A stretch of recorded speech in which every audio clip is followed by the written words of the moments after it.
सरला जी उम्मीद भरी नजरों से बहू की ओर देख रही थी। तभी बहू ने बेटे के सामने ही सास को जोर से थप्पड़ मारते हुए कहा, किसने कहा था कि बिस्तर में गंदगी करने के लिए? सारी पार्टी का मजा खराब कर दिया। देखो जी, इस बुढ़िया को घर से निकालो, नहीं तो मैं तुम्हें तलाक दे दूंगी। फिर बेटे ने गुस्से में कहा, माँ चुपचाप बिस्तर में एक कोने में पड़ी रहती। आज तुमने मेरी पत्नी को बहुत गुस्सा दिला दिया है। तुमसे इतना भी कंट्रोल नहीं हुआ कि किसी के आने तक का इंतजार कर सको। अब तो तुम्हारा मुझे कुछ ना कुछ करना ही पड़ेगा। अब ऐसे ही गंदगी में पड़ी रहो, क्योंकि रानी भी अब घर जा चुकी है और अब जल्द से जल्द तुम्हारा कोई ना कोई इंतजाम तो करना ही होगा, क्योंकि तुम्हारे कारण मेरी लाइफ भी बर्बाद हो रही है। इतना बोलकर वो पैर पटकते हुए वहां से चला गया। बहू भी तमकते हुए बाहर निकल गई। सास की आंखों से पानी बहने लगा। वो रात भर ऐसे ही गंदगी में पड़ी रही। रह रहकर उन्हें अपने पुराने कर्म याद आ रहे थे। रात भर बीती हुई बातें सोचती रही। इंसान का जब तक अच्छा वक्त चलता रहता है तो वो अपने बुरे कर्मों को याद नहीं करता, क्योंकि वो जीवन का आनंद लेने में ही व्यस्त रहता है। लेकिन जब उसका बुरा समय आता है तब धीरे धीरे करके उसे ये एहसास होने लगता है कि उसने जीवन में क्या क्या गलत किया है, क्या बुरे कर्म किए हैं, जिसका फल उसे भुगतना पड़ रहा है।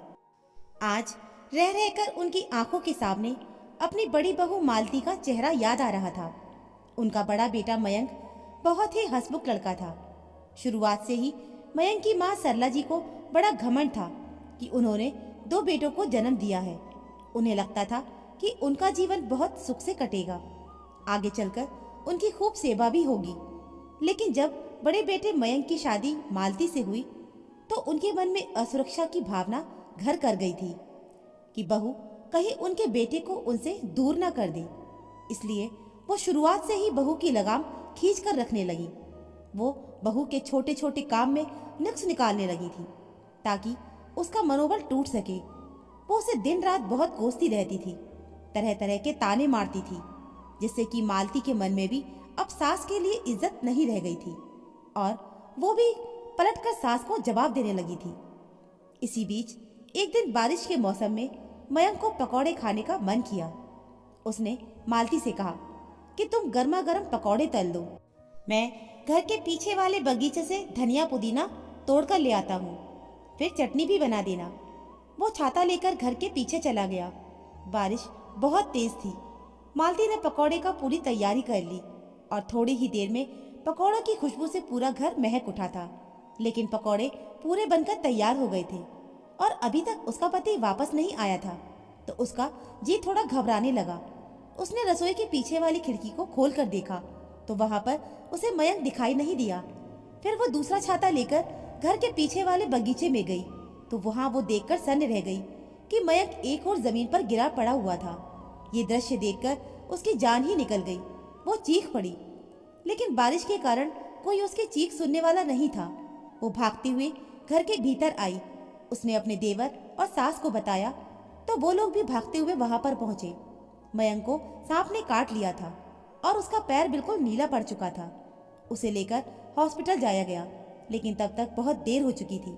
उसकी सांसों की डोर टूट चुकी थी। मालती पर तो मानो दुखों का पहाड़ टूट चुका था। ऐसे समय में उसकी सास उसे मनहूस कहने लगी थी और एक दिन उन्होंने अपनी विधवा बहू को धक्के मारकर बाहर निकाल दिया। उस समय मालती बहुत रोई थी, गिड़गिड़ाई कि अब मैं कहाँ जाऊंगी, पति के बाद तो आप लोग ही मेरा सहारा हो। लेकिन मालती की सास इतनी कठोर हो गई थी और वो बहू से इतना चिढ़ती थी कि अब बेटे के जाने के बाद वो उसे अपने घर में बर्दाश्त नहीं कर पा रही थी। उन्होंने उसे धक्के मारकर घर से बाहर निकालते हुए कहा, जब मेरा बेटा ही नहीं रहा तो मैं तेरा बोझ क्यों उठाऊं? अरे मेरे बेटे के कारण तुझे हर महीने 4,000 की पेंशन मिलेगी। इतने से रुपयों के लिए मैं तेरी मनुष्य शक्ल दिन रात थोड़ी ना देखूंगी। चल निकल जा यहाँ से और जहाँ जाना है चली जा। मालती को कुछ समझ नहीं आया कि अचानक से ये सब क्या हो गया। उसके माता पिता बड़े गरीब थे और उससे छोटी 2 बहनें घर में और थीं। उसे डर लग रहा था कि पता नहीं मायके में भी उसे आश्रय मिलेगा या नहीं, इसलिए वो पति के घर में ही रहना चाहती थी। वैसे भी इस घर में मयंक की यादें थीं। उसने कभी नहीं सोचा था कि मयंक के जाने के बाद उसकी सास उसे बेघर कर देगी।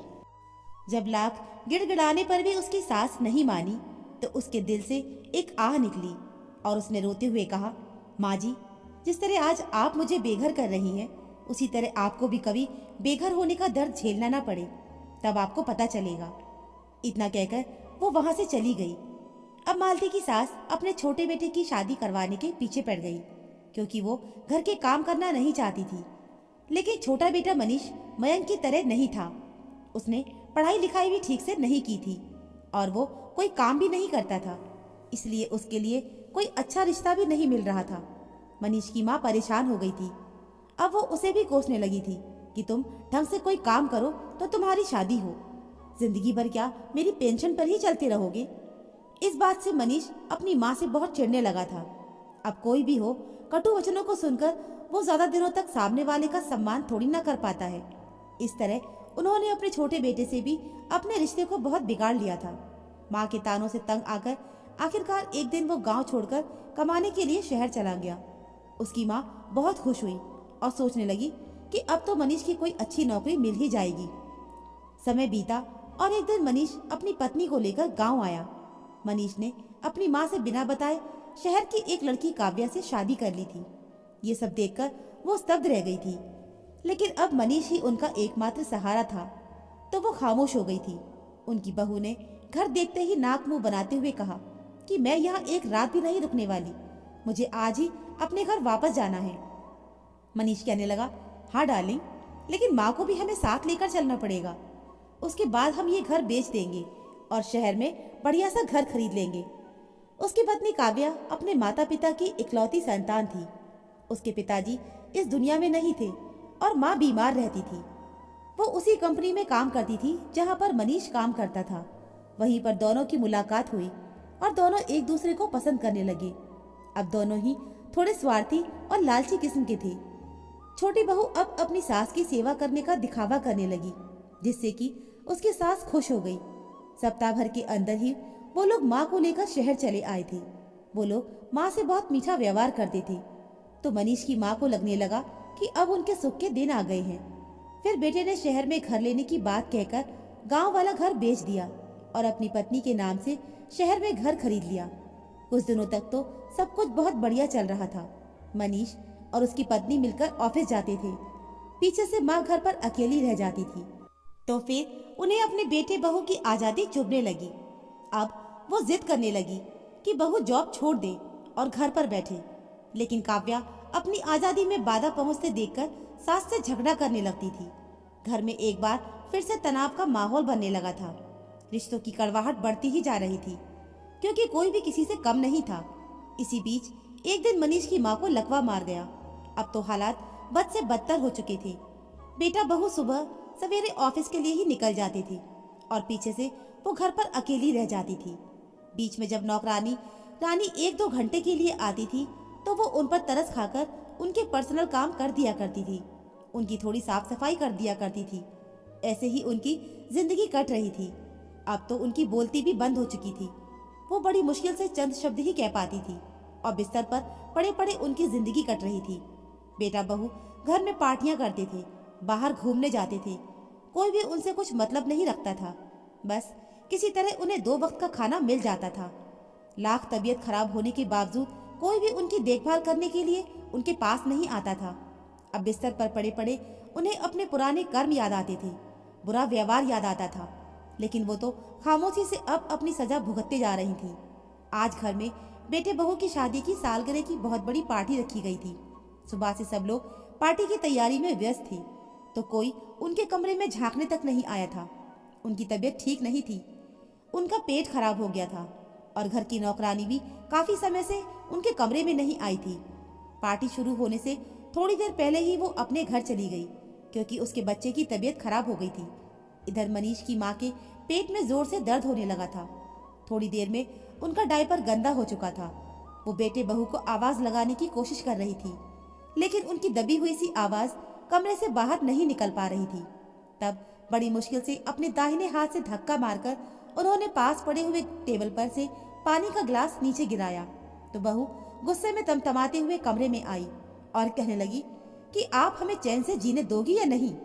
बाहर इतने सारे मेहमान हैं, घर में पार्टी चल रही है और आपको तो चैन ही नहीं है। बेटे की बहू खुशी आपसे देखी नहीं जाती है। मनीष भी आकर दरवाजे पर खड़ा हो गया था। तभी बहू को अचानक से बदबू का एहसास हुआ तो गुस्से में उसने अपनी सास को तमाचा लगा दिया और बेटा चुपचाप खड़ा सब देख रहा था। ऊपर से अब वो लोग उनके बारे में क्या सोच रहे थे, उन्हें कुछ पता ही नहीं था। सप्ताह भर के बाद ही कुछ लोग घर पर आए और उन्हें एम्बुलेंस में डालकर कहीं ले गए। उनका दिल जोर से धड़क रहा था कि पता नहीं अब वो कहाँ आ गई हैं। वो आसपास की चीज देख पा रही थी, लेकिन अब किसी से कुछ पूछने की हिम्मत उन्हें नहीं हो रही थी। वो एक बहुत बड़े से आश्रम में पहुंच चुकी थी। वहां पर ऐसे ही बिस्तर पर पड़े हुए काफी मरीज थे जिनके घर वाले उनकी देखभाल करने में असमर्थ थे या फिर सेवा करने से छुटकारा पाना चाहते थे। वहां पर उन सब की सेवा और देखभाल की जाती थी। बेटे ने कुछ रुपए जमा करके उन्हें वहीं पर लाकर फेंक दिया था ताकि उनकी देखभाल और परेशानियों से छुटकारा पा सके। उन्हें रह रहकर रोना आ रहा था कि आज बेटे ने उन्हें बेघर कर दिया। बड़ी बहू की हाय शायद इसी तरह लगी थी। वो तड़प कर रह गई थी और सोचती थी कि जीवन भर जिस गृहस्थी में उलझी रही वो गृहस्थी अंतिम समय में उनसे छूट गई। उनका मन कभी कभी पीड़ा के मारे फटने लगता था। हालांकि यहाँ पर उनकी देखभाल की जा रही थी, फिर भी उन्हें इस बात की पीड़ा थी कि खुद के बच्चे ही उन्हें यहाँ लाकर फेंक गए। लेकिन जिनके कर्म खराब होते हैं उसे फल तो भुगतना ही पड़ता है। एक दिन पता चला कि जिसने ये आश्रम बनवाया है उसका जन्मदिन है और वो सभी लोगों से मिलने के लिए आ रही है। आश्रम की मालकिन जब सभी लोगों से मिलने के लिए आई तो उसे देखकर सरला जी के पैरों तले जमीन ही खिसक गई, क्योंकि वो कोई और नहीं बल्कि उनकी बड़ी बहू मालती ही थी। मालती को इस रूप में देखकर वो मानो आसमान से जमीन पर आ गई हो। किसने सोचा था कि जिस बहू को वो बेघर कर रही है अंतिम समय में उन्हें उसके ही बनाए हुए आश्रम में रहना पड़ेगा। उनकी आंखों से अपने आप ही आंसू बहने लगे। मालती ने बहुत ही कीमती साड़ी पहन रखी थी। नर्स आपस में बात कर रही थी कि मालती जी ने जीवन में बहुत संघर्ष किया है और आज करोड़पति बनने के बाद भी उनके स्वभाव की विनम्रता देखने लायक है। दूसरी नर्स कहने लगी, और नहीं तो क्या, मालती जी ने तो महिलाओं की भलाई के लिए भी बहुत सारे कार्य किए हैं।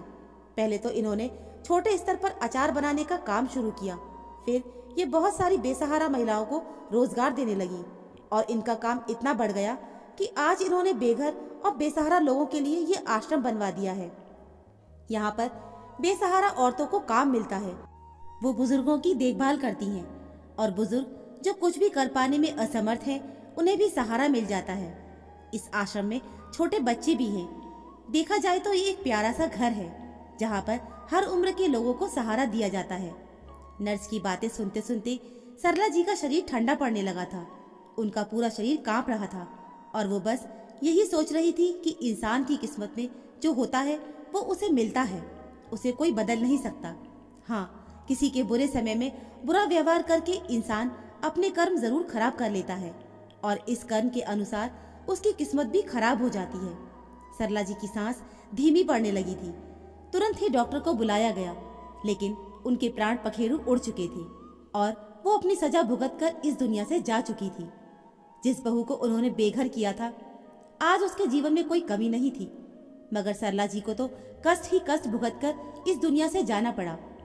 दोस्तों, जरूरी नहीं है कि वर्तमान समय में बुरा करने वाला यदि अच्छी स्थिति में है तो जिंदगी भर वो ऐसे ही रहेगा। इसलिए जो लोग मजबूर और बेसहारा लोगों के साथ अन्याय करते हैं उन्हें अपने बुरे कर्मों से डरना चाहिए। तो दोस्तों, आपको ये कहानी कैसी लगी हमें कमेंट करके जरूर बताइएगा और अगर कहानी पसंद आई है तो प्लीज कहानी को लाइक, शेयर व चैनल को सब्सक्राइब जरूर कर लीजिएगा।